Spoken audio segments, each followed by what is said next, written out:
for his money in this one. All right, there we go. So expert comments staying here with us.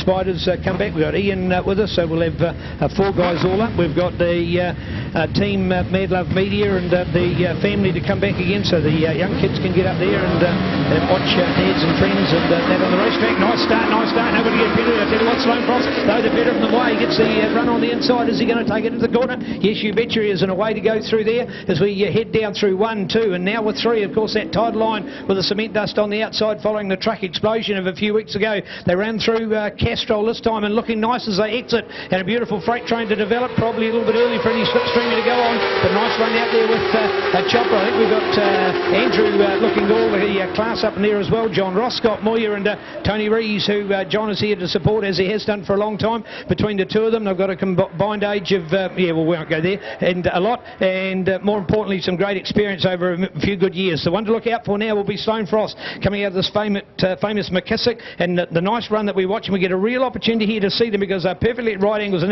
look at that for a freight train. How perfect, absolutely beautiful is that? 1, 2, 3, 4, 5, 6, 7, slight gap, 8, 9, 10, spectacular to watch. World-class superbike racing, John Hepburn, happening right here in New Zealand. Aren't we so lucky? Oh, definitely, and these boys are absolutely flying. They're on the limit, and they know they've only got this race today to do it, and the Sloane Frost is the line ahead of everyone else in the 5th lap 1. Australia's right up there this time.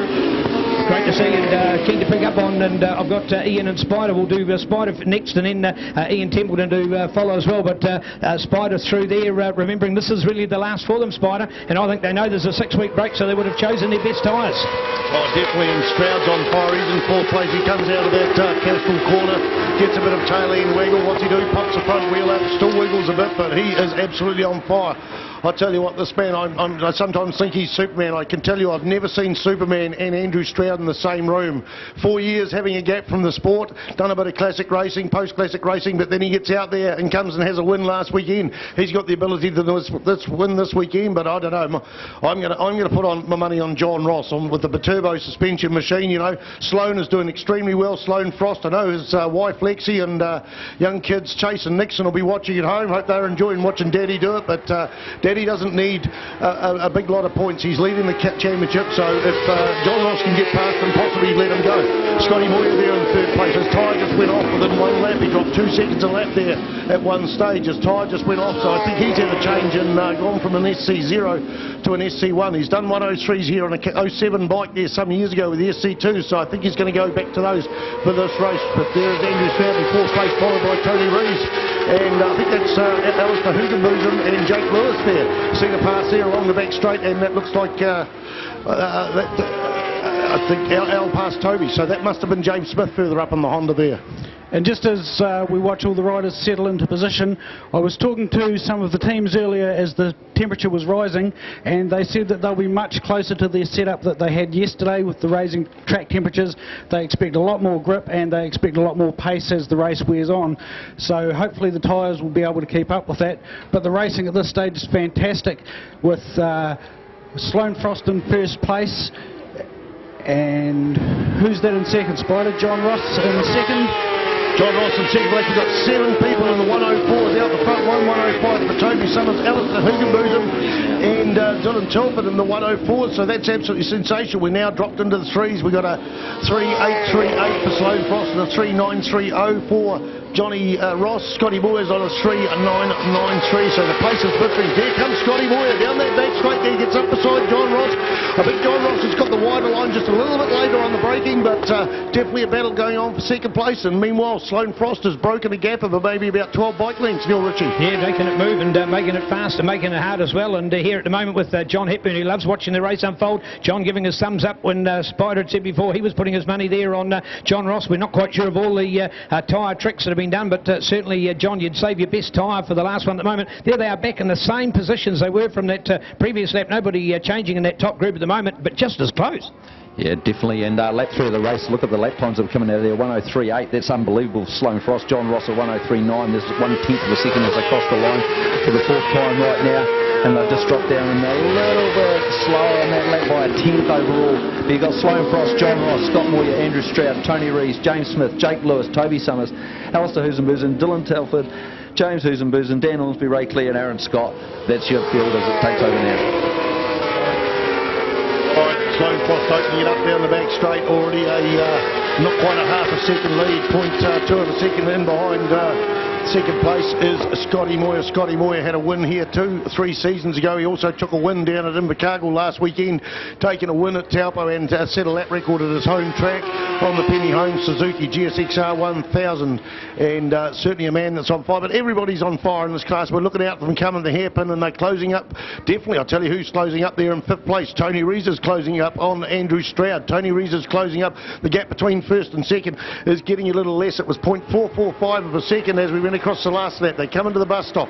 It's a Suzuki, Honda, and another Honda, and it is now down to 0.477, so 20 thousandths of a second more. But the action is on. Can John Ross get in behind and start to slipstream Sloan Frost? Because I don't know, sometimes I think John Ross can do that John Jones corner just that little bit better, but my work, meanwhile, he's got to worry about Scotty Moyer there, and definitely Andrew Stroud is under threat from that Honda, the 11 machine of Tony Rees. They close up, going down in towards the John Jones corner. It's still the same position. In fact, I think you'll find that it was Scotty Moyer closed up further closer into John Ross going into that corner. So me saying that he's quicker on that John Jones, well, Scotty Moyer's a little bit quicker than John Ross. And in fact, we saw John Ross here before, and he was doing a little bit of snaking, a little bit too much, and I didn't think he was under that much pressure at the time, so I'm wondering whether he'd had his best tyre in the last one and not quite as good for this time. Tyre choice has just been so amazing this year, and you've heard John Hepburn sum it up with the fact of how we get the tyres at the bottom end of the world that aren't quite as good, and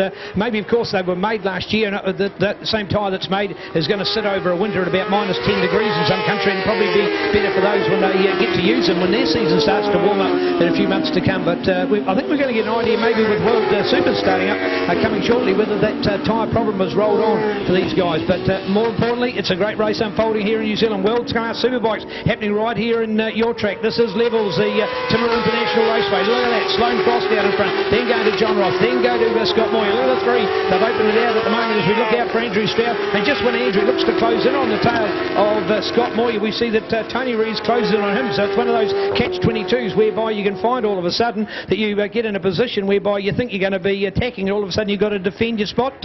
Ian Templeton getting tougher for those guys, spreading out. What do you reckon about the tyres at the moment? Who's made the best choice out there? How do you think the bikes are ending right now? I think they've all gone for a setup that's very similar to yesterday's final qualifying session, so they'll all know what they're expecting out of their tyres. Maybe a couple of the guys are just pacing it a little bit, knowing that they need to save some for the end. Maybe Sloan Frost at the front's trying to get his head down, get enough of a gap. It's really hard to tell at this stage of the game. We've still got lots of distance to go, and these guys are racing fiercely. Oh, definitely fiercely, and the gap between 1st and 2nd has dropped by 0.2 of a second, so 0.3 of a second between 1st and 2nd on the track, and there's Scotty Moyer in a lonely 3rd place. Battle going on between the number 10 and 11 bike, Andrew Stroud and Tony Rees. Look further down, the first of the super stop line. This guy's a character around the pits. Toby Summers, mate, on the Mad Love Media sponsored Barn Jensen's Kawasaki 1000. If I was going to pick a nickname for him, I'd call him the Artificial Inseminator. Straight up no bull from the guy, straight up no bull, and he's just a legend around the thing. One here on the 600 in the super stock class. Once he gets that weapon in form, I reckon he'll get to the lead of the superbikes once he chooses to go superbike. So that's the Mad Love Media man of Toby Summers. They come out of the hairpin, Neil Ritchie, it's closed right up. Yes, indeed it is, and John Hepburn right at that point was about halfway through this race, 7.5 down, 7.5 to go. Changing your ideas, anything? You still reckon it's John there? Yeah, definitely. It's a long way to go yet, and as we know, these tyres have been going off, so tyre management is going to be absolutely critical. These boys have been dropping a tenth of a second every lap. Apart from now, it's just starting to sit there around the 103.7s, and they're both doing them smack on. So it's going to be who can serve their tyres, who's got the best setup, who's worked the hardest on the Friday out here that's going to win this race, because all of these guys are quite capable, in all fairness. Well, great to watch, and we're getting the speed back on again with those guys. Look at that. And it's now the margin between 2nd and 3rd, so put it down, folks, to a Sloan Frost and John Ross battle. Sloan Frost last time admitted that he didn't even know it was John Ross behind him until John poked the tyre on the outside going to the hairpin on 2 of the later laps, because he'd realised that it was Scott Moyer early on, but he had no idea where Scott had actually gone, who ended up back in 7th place with a bad tyre problem late in the last race. That last race was about 3 laps too long for Scott Moyer, but he seems to be holding better with them at the moment. But this race to be decided at the the end of it, not at the beginning of it, and not as if Andrew Stroud's going to be doing his great old Andrew Stroud again and waiting to pounce in the final laps. John, you would have followed Ruapuna Racing, 3 for Sloane Frost. Last week we had 3 different winners, including Scott Moyer to get one, and that man again, Mr. Andrew Stroud. And looking at what we're going to see today, we've had Sloane already early, but you had your money on John earlier. He's proved he can do it. Has he made the better choice? I'll tell you that at the end of the race. I don't know, but you've got to take your hat off to Sloane, and in all fairness, he won this morning's race. He's winning the championship, and you don't do that by accident. And it's cool to see him out there increasing their lead. It's just too inspiring a little bit between him and John. He was slightly faster in that lap and just slipped away a little bit. Scott Moyer having a much better run this time. He obviously got a better trial or better setup that he's changed. Andrew Stroud once again got a better start on that one. He's right up there, and Reezy's still hunting him down. James Smith, the poor fella, he's had a bad season with the superbike blowing up, and he's on his spare bike, which is a bit of a shame because James is better than 6th place in all fairness. Jake Lewis doing an absolute awesome job, I believe, for his first time out on a superbike, ex-600 rider, ex-European champion, a hell of a nice young fella. So yeah, good to see. And another little fella, Dylan Telford, I believe he's going very, very well. I believe he's on a super stock bike, is that correct? Yeah, definitely, and he's second in the Superbike Stock 1000 behind Toby Summers, but all certainly the best sounding motorcycle of this race, meaning that Mighty or Prettier V4. And mate, lap times round, we've got, looking at the last lap, we've got the top 5 guys all in the 109s, exactly, 104.9s, 104.9s. We've now seen them drop a little bit, the top 3 guys. 103.782 for Sloane Frost, a 103.783 and a 103.739 for Johnny Ross. So 1,000ths of a second separating first and third place, and tight action here. We're on lap 10 of a 15-lap race for the final Superbike weekend. As I mentioned earlier on, yesterday's racing was cancelled due to a major accident in the qualifying. So just 2 races here, 4 at Hampton Downs in about 6 weeks. Ian Templeton, you got your eyes out there? I have, absolutely, and I'm watching Sloane Frost in the lead. He's pulled out a couple of bike lengths on this lap on John Ross. Maybe he knows that with 5 laps to go he's got a little bit of a buffer. He can try and push on, and but the dice for 4th and 5th is where all the action's at. Tony Rees keeps having a wee look underneath Andrew Stroud, seeing if he can make a move, and so he's looking for racing room. But both of these guys have still got enough time to catch up and challenge for a podium position, so it's still all on out there.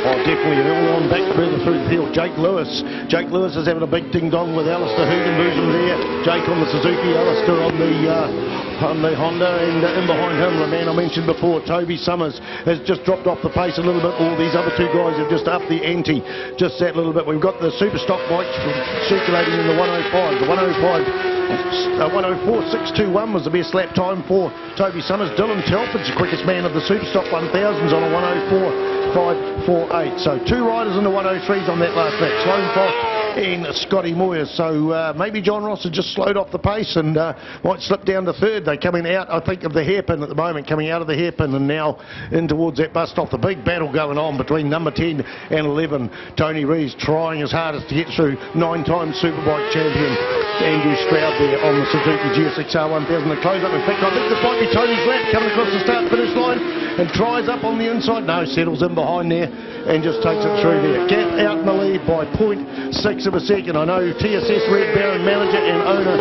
Stu Rodwell has flown down here to watch his 3 boys this weekend racing. There was Sloane Frost, we've got Rogan Chandler in the 125s and Dean Bentley in the 650s, and he was looking forward to getting in. Hopefully he got here for the first Superbike race yesterday, he said, but of course that was cancelled, so he'll be punching his fist into the air, and looks a bit like Homer Simpson, old Stu Rodwell, but good to see him in the track supporting bikes.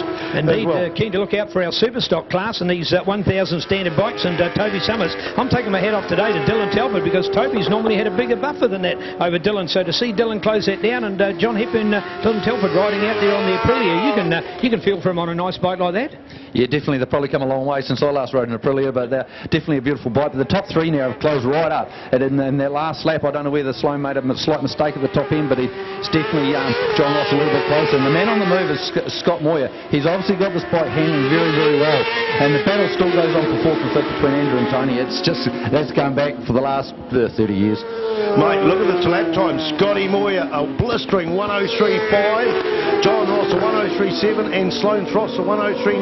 Now, that means on the track it's the other way around, but the fastest of these three guys is in third place, the second fastest in second, and Sloane's out there. He'll be getting a pit board showing him how much time he's got, but really you can't muck around and think I've got it all in the bag with 458 thousandths of a second. We're 2/10 off the lap record for the Superbikes here. The lap record held by Robbie Bugden, and Robbie Bugden set that back in 2009, so 7 years. I remember Robbie would have been on the Dunlop tyres on the Suzuki GSXR 1000. They're closing right up into the hairpin. I can't even see who it is. In fact, I can see it is Sloane Frost in the front, but they've closed right up. As I said, there was 0.1 of a second quicker.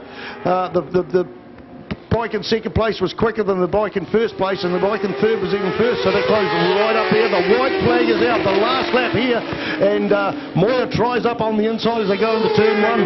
This is going to be dragging Johnny Ross back a little bit, but 2 bike lengths between second and third, 3 to 4, maybe 5 between first and second. They get the drive out on the straight, wheels come up in the air, these bikes get a bit of a fish Tony at the back. The answer is pop the wheel. Here comes Scotty Moyer down that back straight, the flying Scotty Moyer tries up on the inside, but no, Johnny Ross has got that sorted for second place, but it is the TSS Red Baron Fujitsu sponsor machine out in the front, Neil Ritchie. Yeah, absolutely. It's a furious battle going into the tightening radius. We just lose sight of them, waiting for them to come into view as they come out of the tightening radius into the hairpin. We're expecting Sloane Frost to be in front. It is the red fairing bike of the TSS Red Baron Fujitsu bike for Sloane Frost, with John Ross in second place challenging furiously behind, and Scotty Moyer, he's going to run in for third place. Fantastic through the bus stop. Absolutely, it's Sloane Frost. He is going to take the win today. Fantastic ride for Sloane Frost on the TSS Red Baron Suzuki, followed by, here we go, fourth and fifth place, and it's Andrew Stroud by less than a bike length. Fantastic racing in the Superbikes. Ladies and gentlemen, we've seen lap record, almost lap record pace today. These guys have been riding brilliantly. Please make sure you give them a large round of applause as they come past.